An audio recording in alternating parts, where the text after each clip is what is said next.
Good morning students, this is Priya Kushwaha from ज्ञानम classes.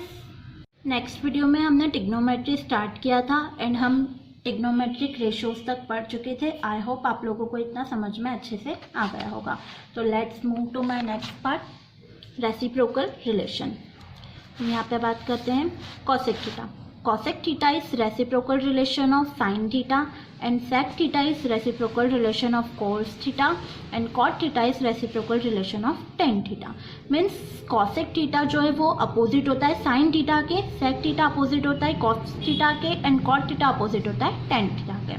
The one important thing is this, अगर cosec theta reciprocal relation है sin theta का, then जब हम इन दोनों का प्रोडक्ट निकालेंगे तो उसकी वैल्यू हमें मिलेगी 1। कैसे, हम देख लेते हैं। यहाँ पर कॉसेक थीटा हम पहले ही लास्ट वीडियो में देख चुके हैं कि कॉसेक थीटा की जो वैल्यू होती है वो है हाइपोटेनिस अपॉन में परपेंडिकुलर एंड साइन थीटा की है परपेंडिकुलर अपॉन में हाइपोटेनिस।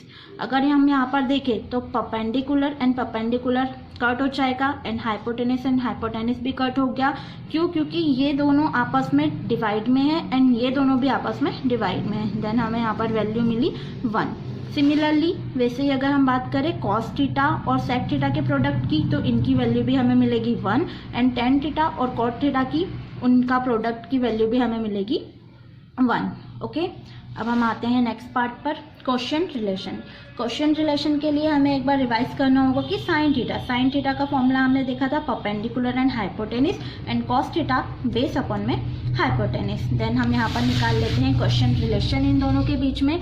तो हमने यहाँ पर लिया है sine theta divided by cos theta. अब हम इनके फॉर्मूलास यहाँ पर पुट करेंगे। साइन थीटा की वैल्यू हमने रखी परपेंडिकुलर अपॉन में hypotenuse and cos theta base upon में हाइपोटेनिस। हम यहाँ पर परपेंडिकुलर अपॉन में हाइपोटेनिस तो एज इट इज उतारा, बट जो बेस में, जो डिनोमिनेटर में हमारा है बेस अपॉन में हाइपोटेनिस, उसको हम जब प्रोडक्ट में लेकर जाएंगे तो वो उल्टा हो जाएगा। मीन्स हाइपोटेनिस ऊपर हो जाएगा एंड बेस नीचे। देन हाइपोटेनिस एंड हाइपोटेनिस यहाँ पर भी कट हो गई। हमारा जो बचा है वो है परपेंडिकुलर अपॉन में बेस। आप लोगों को याद होगा कि परपेंडिकुलर अपॉन में बेस जो है वो हमारी वैल्यू होती है टेन थीटा की। मीन्स हमें यहाँ पर एक न्यू फॉर्मूला मिला है टेन थीटा का। Tan theta is equal to sine theta upon में कॉस थीटा। आई होप आप लोगों को समझ में आ रहा होगा। सिमिलरली यहाँ पर हम देखते हैं कॉस थीटा अपॉन में साइन थीटा। हम इसका क्वोशिएंट रिलेशन निकालते हैं। कॉस थीटा की वैल्यू अगेन हमने यहाँ पर पुट करी बेस अपॉन में हाइपोटेनिस एंड साइन थीटा की वैल्यू हमने पुट की परपेंडिकुलर अपॉन में हाइपोटेनिस। सेम वही प्रोसेस हम यहाँ पर भी करेंगे। बेस अपॉन में हाइपोटेनिस एज इट इज रखा एंड परपेंडिकुलर एंड हाइपोटेनिस को जब ऊपर प्रोडक्ट में लेकर गए तो वो उल्टा हो जाएगा, हाइपोटेनिस ऊपर एंड परपेंडिकुलर नीचे। हाइपोटेनिस से हाइपोटेनिस कट हुआ एंड यहाँ पर भी बच गया हमारा बेस अपॉन में परपेंडिकुलर। आई होप आप लोगों को याद होगा बेस अपॉन में परपेंडिकुलर किसकी वैल्यू होती है, तो वो होती है कॉट थीटा की। मीन्स हमने यहाँ पर देखा, हमें यहाँ पर एक नई चीज़ मिली कि cot theta is equal to cos theta upon में साइन थीटा। एंड हम देख चुके हैं कि cot theta is reciprocal relation of tan theta. तो आप लोगों को ये फॉर्मूलाज अच्छे से याद रखने हैं, क्योंकि अब जब हम एक्सरसाइज स्टार्ट करेंगे तो ये सारे फॉर्मूलाज आप लोगों को बहुत काम आएंगे। तो अब हम यहाँ पर एक्सरसाइज स्टार्ट करते हैं। हमने क्वेश्चन लिया है, in a right angle triangle ABC, right angle at B if tan A is equal to 1/√3 and find the value of sin A cos C plus cos A sin C and second है cos A cos C minus sin A sin C। तो हम आते हैं solution पे। यहाँ पे हमें question में बोला गया है कि जो राइट एंगल ट्रायंगल है वो राइट एंगल है बी पर।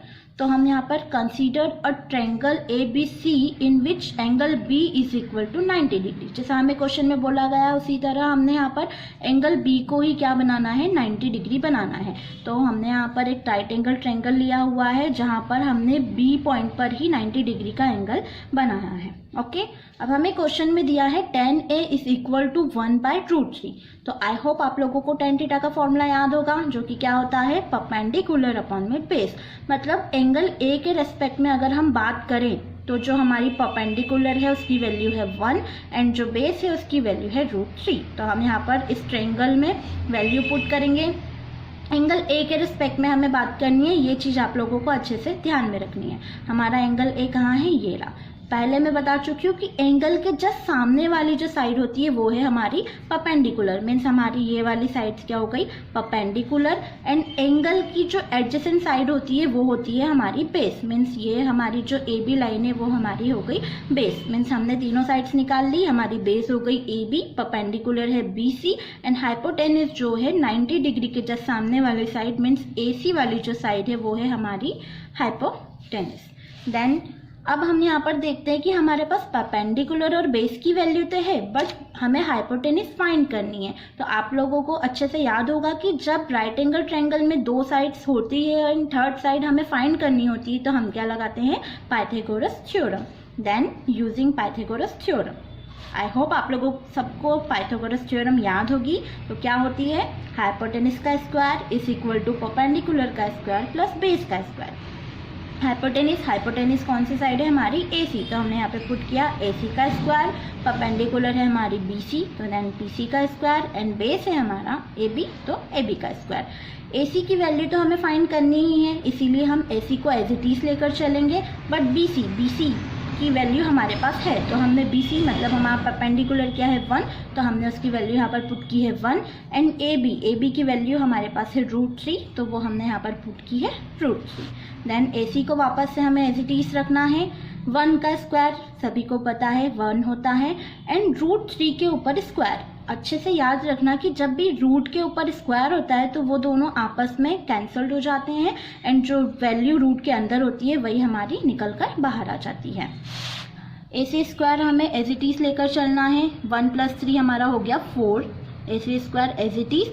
4 को हम क्या लिख सकते हैं 2 का स्क्वायर लिख सकते हैं तो हमने 4 को कन्वर्ट कर लिया 2 के स्क्वायर में, यहाँ पर भी स्क्वायर इधर भी स्क्वायर, स्क्वायर से स्क्वायर कैंसिल हुआ, देन हमें ए सी की वैल्यू क्या फाइंड हो गई 2, मीन्स हमें हमारा हाइपोटेन्यूज यहाँ पर मिल गया है 2, हमने यहाँ पर हाइपोटेन्यूज की वैल्यू भी पुट कर दी है। अब हमें हमारा जब जो वैल्यूज हमें फाइंड करनी थी क्वेश्चन में उसके लिए पहले हम जो भी इम्पोर्टेंट थिंग्स है वो निकाल लेते हैं। तो हमें यहाँ पर निकालना है sine A, cos A, sine C and cos C, ये क्वेश्चन के लिए हमारे लिए इम्पोर्टेंट है।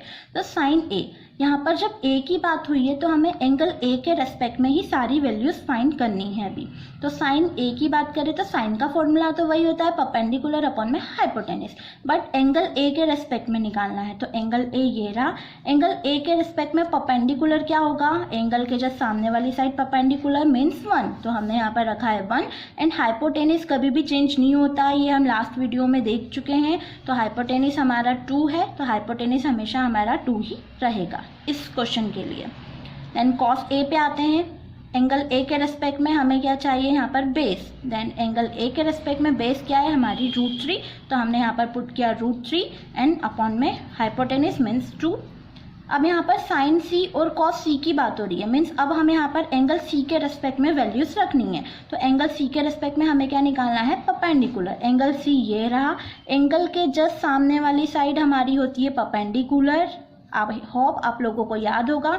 देन हम यहाँ पर परपेंडिकुलर हमारा रख देते हैं √3 एंड हाइपोटेन्यूज तो हमारी 2 है ही, यहाँ पर कॉस सी मतलब एंगल सी के रेस्पेक्ट में हमें निकालना है बेस, तो एंगल सी ये रहा, एंगल के एडजेसेंट जो साइड होती है वो हमारी होती है बेस, मीन्स बेस की वैल्यू हमारी यहाँ पर क्या है 1, तो हमने यहाँ पर रखा 1 और हाइपोटेन्यूज तो हमारा 2 है ही। अब हम क्वेश्चन पे आ जाते हैं, हमारा क्वेश्चन था sine A into cos C plus cos A into sine C. हम इन चारों की वैल्यूज़ ऊपर पहले ही निकाल चुके हैं तो हम इन चारों की वैल्यूज़ यहाँ पर डायरेक्ट पुट कर देते हैं।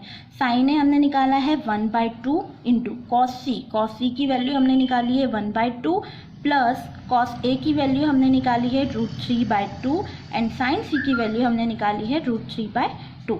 अब हम यहाँ पर इसको सॉल्व करते हैं, 1 × 1 1 एंड 2 × 2 होता है 4 प्लस √3 एंड √3, यहाँ पर वापस से वही है कि √3 का अगर स्क्वायर होता तो क्या बाहर निकलता 3, वैसे ही √3 × √3 अगर हमने किया तो यहाँ पर बाहर निकला है 3 एंड 2 का इंटू करेंगे तो हमारा आ जाएगा 4।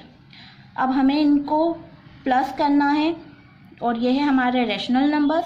तो हमें याद रखना है कि जब भी डिनोमिनेटर में सेम नंबर हो उस नंबर को हमको एक कॉमन बाहर निकाल लेना है और जो भी ऊपर नंबर है उन्हें डायरेक्ट प्लस कर देना है। तो हमने यहाँ पर ले लिया 1 + 3 एंड डिनोमिनेटर में उतार लिया है 4। 1 + 3 क्या होता है 4 एंड बेस में भी हमारा क्या है 4। यहाँ पर 4 और 4 डिवाइड में है, दोनों कैंसिल हो गए तो हमारा आंसर निकला है 1। सिमिलरली जो क्वेश्चन नंबर 2 यहाँ पर फाइंड करना है ये आप लोग ट्राई करिएगा। अगर आप लोगों से बन जाता है तो ठीक है, अगर आप लोगों को प्रॉब्लम आती है तो आप मुझे कमेंट सेक्शन में ये बता सकते हैं। Thank you.